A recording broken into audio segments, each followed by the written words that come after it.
सदर साहब ने एक ख़त लिखा है वज़ीर आज़म निगरान वज़ीर आज़म को और उन्होंने लेवल प्लेइंग फील्ड का मुतालबा किया है तमाम सियासी जमातों के लिए और बड़ी तशवीश का इजहार किया है कि जो सियासी लोग जिनकी जबरी गुमशुदगी हो जाती है और जिनकी सियासी वाबस्तगियाँ तब्दील करवाई जा रही हैं और इसी तरीके से वो ख़वातीन पोलिटिकल वर्कर्स जिनको तवील अरसे से पकड़ कर कैद में रखा गया, इसके ऊपर उन्होंने ख़त लिखा। उन्होंने कहा कि इलेक्शन प्रोसेस जो है क्रेडिबल और ट्रांसपेरेंट होना चाहिए, जिसके ऊपर लोगों का एतमाद हो, यकीन हो, ट्रस्ट वो जो है लोगों का एतमाद जो है उसको नुकसान नहीं पहुंचना चाहिए। ख़त का जो लुबिल बाब अगर कहें कि लेवल प्लेइंग फील्ड और ट्रांसपेरेंट और क्रेडिबल इलेक्शन प्रोसेस होना चाहिए तो वहाँ तक बात ठीक है, लेकिन सदर साहब के इस ख़त का कोई नतीजा निकलेगा तो मेरे ख्याल में सिफर नतीजा निकलेगा। सदर साहब ने हो सकता है कि अपनी पार्टी को जो इनके ऊपर दबाव मौजूद है कि सदर साहब इफ़ेक्टिवली ज़्यादा मौसर रोल अदा करें उसको पेश नज़र रखते हुए वो ख़त लिखा और उन्होंने उमर अयूब के लिखे हुए ख़त को साथ लफ़ किया उसी अपने लेटर के और वो प्राइम मिनिस्टर साहब को भेज दिया। अब होगा क्या, ये हम सब जानते हैं कि जो सूरत हाल है इस वक्त उस तरफ जा रही है जो 2018 के इंतखाबात से पहले हमें बड़ा क्लियरली नज़र आ रहा था कि पूरा एक सिस्टम सपोर्ट कर रहा है उस वक्त पाकिस्तान तहरीक इंसाफ की हुकूमत बनने के अमल को।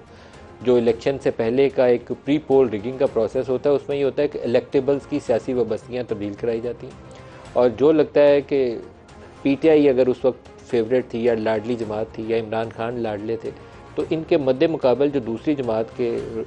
जो लोग इलेक्शन में हिस्सा ले रहे होते हैं उनके मुकाबले में एक के मुकाबले में 4-4 बंदे खड़े कर देते हैं ताकि उसका वोट तकसीम हो जाए और फिर पोलिंग डे के ऊपर अगर सारा कुछ भी ठीक हो, वोटिंग में कुछ गड़बड़ नहीं हो तो काउंटिंग के टाइम के ऊपर डबल स्टैंपिंग, ये एक नया फिनोमेना 2013 और 18 दो दफ़ा आजमाया जा चुका है पाकिस्तान में। तो रिजेक्टेड वोट्स की तादाद डबल स्टैंपिंग की वजह से वो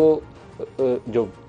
विनर और लूज़र के डिफरेंस, जीतने वाले और हारने वाले का जो विक्ट्री मार्जिन है उससे ज़्यादा रिजेक्टेड वोट्स की तादाद होती है। अगर जो फ़र्क रह जाता है ना, अगर 2-2.5-3 हज़ार का, वो मोरे मार के पूरा कर लेते हैं। ये जो RTS बैठ गया और वो रिज़ल्ट मैनेजमेंट सिस्टम था 2013 में वो बैठ गया तो उसके काफ़ी फ़ायदे इस तरह के हैं कि आप रिजेक्टेड वोट्स की तादाद बढ़ा देते हैं, उससे आप पसंद के बंदे को जो क्लोज़ मार्जिन नैरो मार्जिन वाली सीट्स हैं उसमें ये फार्मूला बहुत अच्छे तरीके से काम आता है। अगर 2013 के लाडले इमरान खान थे तो बड़ा क्लियर, 2018 के तो बड़ा क्लियरली नज़र आ रहा है कि 2024 के लाडले नवाज़ शरीफ होंगे। 2018 के इंतखाबात में तमाम वो जमातें जो इस्टेब्लिशमेंट के करीब जानी जाती हैं, MQM हो, बाप पार्टी हो, ये सारे की एक लीनिंग इलेक्शन प्रोसेस के अंदर खुला के नज़र आ रही थी कि ये पाकिस्तान तहरीक इंसाफ के इत्तेहादी हैं। और फिर जो कमी रह गई थी वो आज़ाद उम्मीदवारों को जहाज़ों में भर के जहांगीर तरीन ने इस्टेब्लिशमेंट की मदद से उनको बनी गाला पहुँचाया और वहाँ पार्टी फ्लैग उनको पहना के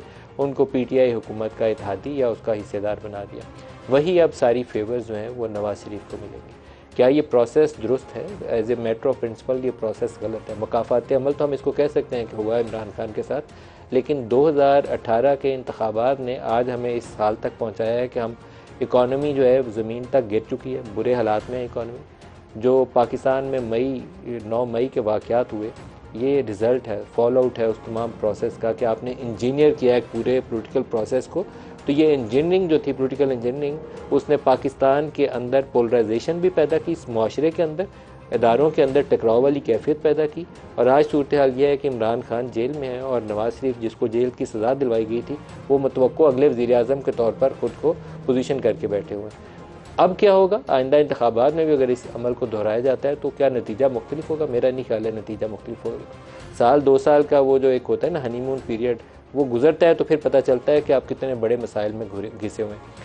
यही काम 2018 के बाद में हुआ था, सेम पेज 2-2.5 साल तो वो ढंडोरा पीटते रहे सेम पेज का, लेकिन जैसे ही वो सेम पेज फटा तो उसके बाद उस सेम पेज की कोई 170 के ऊपर भी कोई लोग ये इकट्ठे नहीं थे। तो ये हाल दोबारा भी ऐसे ही होगा तो बहुत बेहतर होगा कि इंतखाबी अमल जो है उसके ऊपर लोगों का भरोसा हो, काबिल एतमाद प्रोसेस हो। आज के प्रोग्राम में इसको डिस्कस करेंगे कैसे किया जा सकता है कि इंतखाबी अमल जो है वो एक लोगों को साफ नज़र आए, उन्हें ये नज़र आए कि उन्होंने जिसको वोट डाला है उसी के नतीजे में वो लोग जीते हैं या हारे हैं। ये ना हो कि वो जीतता उन्हें कोई एक बंदा नज़र आ रहा हो लेकिन रात की जैसे ही स्याही जो है वो गहरी हो तो उसके बाद नतीजे तब्दील हो और सुबह कोई और बंदा जीते। ये काम नहीं होना चाहिए। डबल स्टैंपिंग वाला फार्मूला उसने हमें बहुत डबो दिया है, सियासी एतबार से भी और माशरती एतबार से भी उससे निकलना पड़ेगा।